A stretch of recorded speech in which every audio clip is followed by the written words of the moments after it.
And the next call is a split call, 5 minutes. Poto Williams. Mr Speaker, I just want to say that on this bill, Labor will support the bill, but it has some concerns. It has had some concerns from the beginning about the provisions of the bill. As I discussed in the second reading of this bill, I believe that the intent is to facilitate effective processes and governance arrangements that are fair and efficient, and sound asset management planning by local authorities.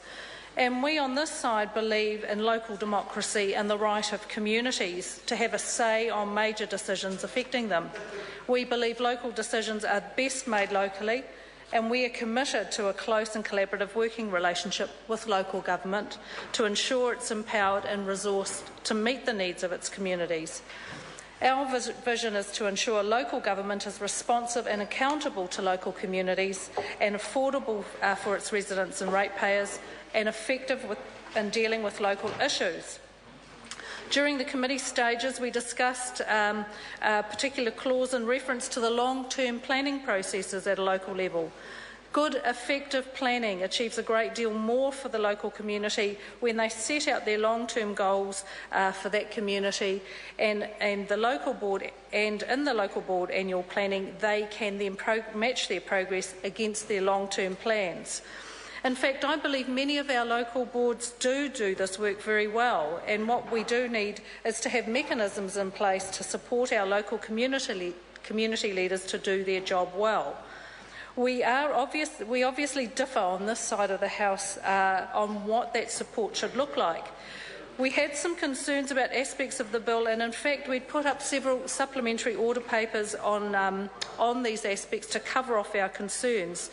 In particular, one that I supported was the reinstatement of the 4 well-beings into the legislation to ensure that our communities have their social, economic, environmental and cultural well-being maintained now and into the future. That there are clearly defined community outcomes that meet the needs rather than meet the needs, promote those well-beings that I describe above.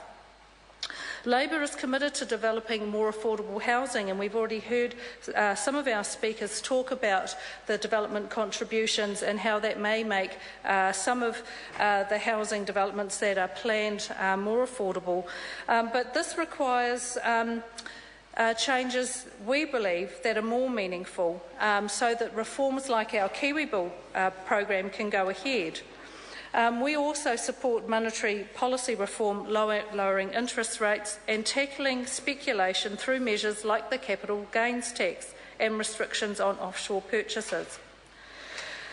But how this government could have thought about some wider options too for looking at tackling infrastructure costs, such as how cost recovery could be used to incentivise better urban design to cut costs like discounts for smaller dwellings or brownfields developments, or how the cost of infrastructure could be spread over the lifetime of a project rather than front-loaded to first-home buyers at the start of like long-term bonds, or how to improve productivity of developing infrastructure through improved process management and agreements with developers to ensure projects are completed in a coordinated and efficient way.